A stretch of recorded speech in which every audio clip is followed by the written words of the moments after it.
This is Brian Dick's Rugby Roundup. Coming up, the countdown begins to Moseley and Bees' Crunch Championship playoff.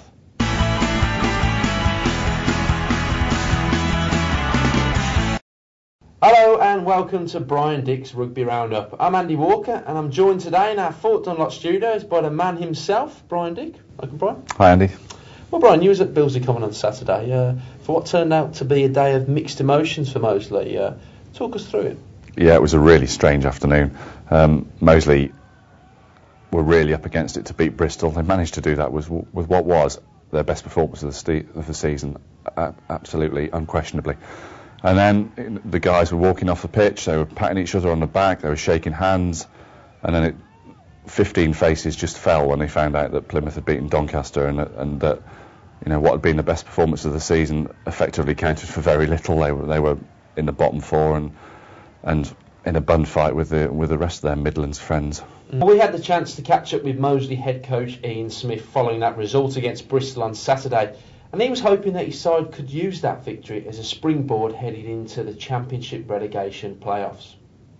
The key obviously now will be picking the boys up for the playoffs. Is that going to be difficult? I don't think so. I think they've we had a quick chat after the game and I said that it's a tremendous display really, and a great day, and they all said but it's just a launch pad for next week really. They seem to know the score of the other games before I did, which is a bit of a worry, but no, they said it's all positive, we know what we can do and let's get on for next week. So I think we'll be objective again looking at this game and what we got out of it, what we needed to do, and I think as long as we make sure that we're performing on those objectives, and the emotion doesn't tend to drain away too much really. So Brian, that was the views of Ian Smith there.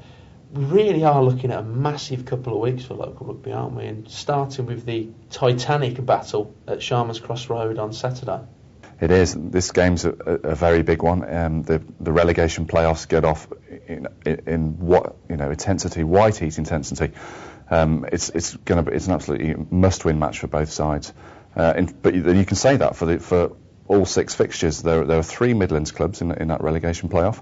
Rotherham join them. They're intruding on the private grief that is Midlands rugby, and basically every week it's going to be white knuckle stuff. It's exciting times, isn't it? Oh, it's absolutely it's brilliant. You can argue all you want about the structure of the playoffs, and for what it's worth, I think.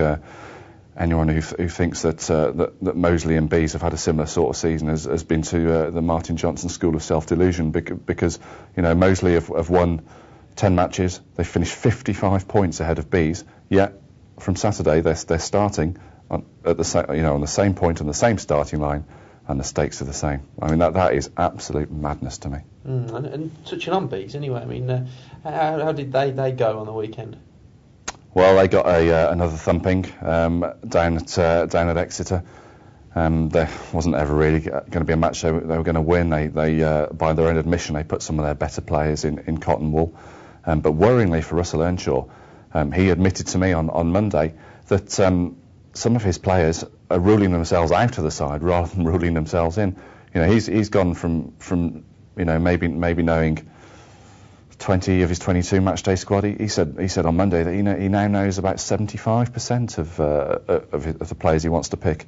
Now I'm not sure what the maths is, but I'm pretty sure that's less than 20. And for me, if you've got players ruling themselves out of form at this stage of the season, worrying times. Well, we had the chance to catch up with Russell Earnshaw during one of Bees' promotional events at Touchwood Shopping Centre in Solihull. And the head coach was quick to highlight the fact that the season starts now for his side. For the last 2 months, and we've got our opponents on now. We've got 6 crucial games really for the club. It'll be very exciting. We've got a couple of our local rivals in there, in Moseley and Coventry, so I think it should be a fantastic atmosphere in the games. I think the more people come along, the merrier really. And we get the results that we're looking for. We'll keep it in the league, and that's the plan. Well, Brian, that was Russell Earnshaw there. But just looking at the Midlands rugby scene as a whole, obviously away from the Championship relegation playoff, which we know all about now, but you've also got Worcester up in the Premier League, second from bottom. Stourbridge as well are in the lower half of the table. It really is quite a miserable time for this area when it comes to rugby, isn't it? Midlands rugby is a small cake, and it's being sliced very thinly at the moment in terms of talent pool. A lot of the best young youngsters are getting hoovered up and off to Six Ways, which means they're playing in that academy and not for Moseley and not for Bees and not for Stourbridge as much. In terms of resource, you've maybe got a handful of businessmen that wants to do something with the sport in the city, and they're split between 2, arguably 3, maybe even 4 clubs. So as I say, it's a small pie, sliced very, very thinly. Thanks, Brian. And thank you for watching. And we'll be back the same time next week to take a look back at Chapter 1 of that Crunch Championship playoff. Thanks, and we'll see you then.